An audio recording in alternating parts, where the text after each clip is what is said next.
Hello everyone, আমি লক্ষ্মী। তোমরা সবাই কেমন আছো? আশা করি সকলেই ভালো আছো। আমিও ভীষণ ভালো আছি। তোমাদের জন্য দুর্দান্ত স্বাদের আরও একটি রান্নার রেসিপি নিয়ে আজকে চলে আসলাম।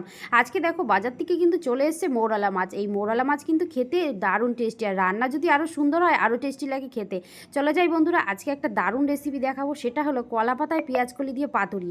মৌরলা মাছটা ভালো করে ধুয়ে বেছে নিয়ে আমি কিন্তু প্লেটের মধ্যে রেখেছি, আর ওপর থেকে একদম কুচিয়ে পেঁয়াজ দিয়েছি 4টে, আর এখানে দিয়েছি হচ্ছে ধনেপাতা কুচি, একটা টমেটো কুচি, আর পেঁয়াজ কলি দিয়েছি বেশ খানিকটা। আর এখানে ঝাল অনুযায়ী কাঁচা লঙ্কা আমি একদম কুচি করে দিয়েছি। পরিমাণ মতো লবণ হলুদটা অবশ্যই দিতে হবে।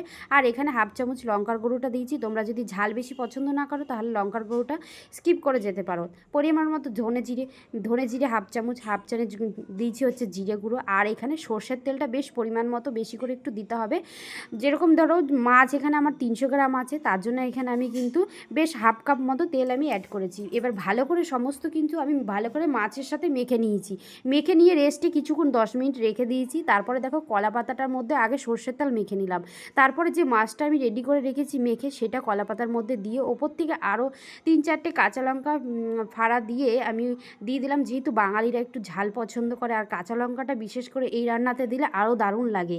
ওপর থেকে ঝাল কাঁচা লঙ্কা দিয়ে ওপর থেকে আবারও সর্ষের তেল দিলাম 1 চামচ মতো ঘুরিয়ে। তারপরে ওপর থেকে আর একটা কলা পাতা দিয়ে মুড়ে নিলাম, ভালো করে বেঁধে দিলাম একটা সুতলি দিয়ে, একটা সুতোর সাহায্যে বেঁধে দিয়ে ব্যাস। এবার একটা কড়াইয়ের মধ্যে কিন্তু আমি সর্ষের তেল আগে থাকতে একটু গরম করতে দিয়েছিলাম। সেই কড়াইয়ের মধ্যে বসিয়ে আমি কিন্তু ঢাকনা চাপা দিয়ে দিয়েছি বেশ 10 মিনিট মতো। একদম মিডিয়াম টু লো আঁচে রাখতে হবে। এটা কিন্তু রান্নাটা একদম মিডিয়াম টু লো আঁচেই প্রথম থেকে শেষ পর্যন্ত রান্নাটা হবে। তারপরে দেখো ঢাকনা খুলে আমি কিন্তু আবার কলা পাতাটা উল্টে দিলাম। উল্টে দিয়ে আবারও ঢাকনা চাপা দিয়েছিলাম 10 মিনিট মতো। তারপরে মিনিমাম আমি 10 মিনিট আবার দম আটকে রেখে দিয়েছিলাম। এখানে আধ ঘন্টা প্রায় 35 মিনিট মতো করতে আমার লেগেছে এই কলা পাতার পেঁয়াজকলির পাতুরিটা। তোমরা একদিন এরকম রেসিপিটা করে দেখো, দুর্দান্ত হয় কিন্তু। তোমরা তো পাতুরি অনেকেই খেয়েছো এরকম মৌরলা মাছের, কিন্তু পেঁয়াজকলি দিয়ে একবার করে দেখো। আর এই সিজনে পেঁয়াজকলিটা কিন্তু পাওয়া যাচ্ছে, এরপরে আর পাওয়া যাবে না শীতের সিজনে। দেখো আমি এখানে কলা পাতার মধ্যে নিয়েছি ভাত, আর নিয়ে নিলাম মৌরলা মাছের কলা পাতায় পাতুরি। তারপরে আমি দেখো খেয়ে নিচ্ছি। জাস্ট অসাধারণ হয়েছিল খেতে।